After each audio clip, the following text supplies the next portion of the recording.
In this question here, I'm asking you to propose a synthesis of acetic acid. Acetic acid is this molecule right here. It's just vinegar.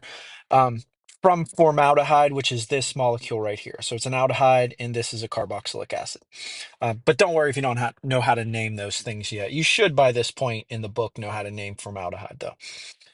You may use any reagents necessary to make this transformation, but any carbons in this final product here must have come from formaldehyde.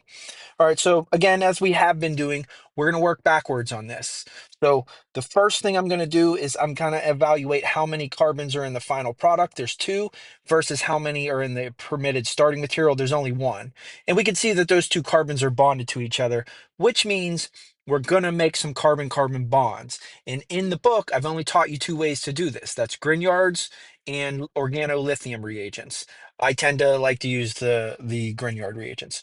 But remember, every time we use those, if we use a Grignard with an aldehyde, we make an alcohol. If we use a Grignard with a ketone, we make an alcohol. So we have a carboxylic acid here. We're going to try to work our way back to an alcohol, because every time we work our way back to an alcohol, that's a moment we can split that alcohol apart into either its ketone or its aldehyde, whatever it is, and its Grignard reagent. And that's what we want to do because we want to work this thing back to one carbon.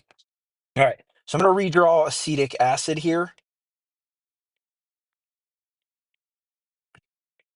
Okay, and I'm just going to ask myself, I'm going to draw this arrow backwards just to kind of remind you that we're working backwards here.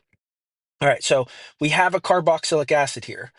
How can we make a carboxylic acid?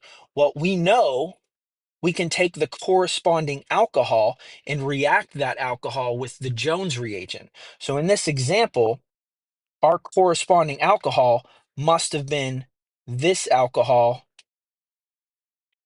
right here, which is ethanol.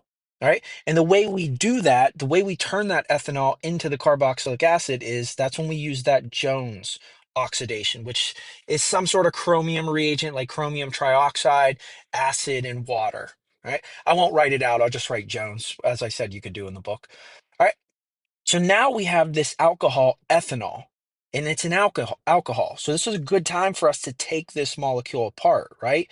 Well, we can see that this carbon oxygen bond, it must have been a carbon oxygen double bond at one point before this carbon came in and reduced that. So what I'm saying here is everything bonded, the oxygen bonded to this carbon must have been the aldehyde in this case. Everything on this side must have been the Grignard or the organolithium, and it must have been nucleophilic at that carbon right here. All right. So what we're going to do is we're basically going to split this bond right there. All right. So everything on the left side must have been nucleophilic at that carbon. It's only one carbon long. So I'm going to go ahead and write methyl magnesium, and I'm just randomly choosing bromine here. You could have chose chlorine, you could have chose iodine, it's up to you. Now everything on the right side, everything right here, it must have been a one carbon aldehyde. Well, there is only one carbon aldehyde, and that's formaldehyde. So the structure must have been this reagent right here. Those two things reacted together, followed by an acidic workup to put this proton on the oxygen, and that formed the alcohol ethanol. All right, so we got to work this thing back still, the Grignard reagent. This formaldehyde, that's a permitted starting material, so we're going to stop at that. Now, the Grignard, we have to make this thing, and we just have to ask ourselves, how do we make Grignards? We make Grignards from the corresponding haloalkane, which means we had methyl bromide. Just put the bromine back on the carbon. And the way you made that transformation is you use magnesium metal and some sort of ether. So I'm just going to choose some random ether here. And that created the Grignard reagent from the organohalide. Well, now I got to make this organohalide here, this methyl bromide. I have to make that. And I have to keep in mind, I have to make that thing from formaldehyde, but I can't make it directly from formaldehyde. There's a step in between there. So I'm kind of thinking, how can I make this bromo methane? I could make it with SN2. Um, there's a few ways we can make it, but I got to keep in mind, I have to make this from formaldehyde.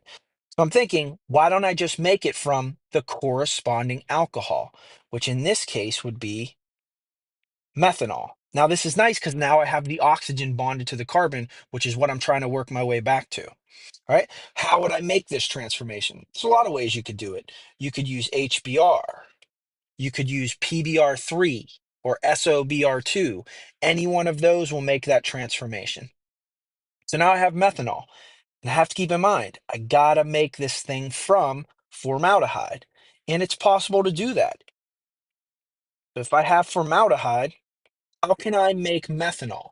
Well, if I'm starting with formaldehyde, something that has carbon oxygen double bond, and I'm turning it into something with a carbon oxygen single bond, I'm reducing that. So I want to use some sort of reducing agent like lithium aluminum hydride, followed by an acidic workup, and that will turn the formaldehyde into the methanol. So that gets us back to our permitted starting materials. So this is one possible way that you can make acetic acid from formaldehyde.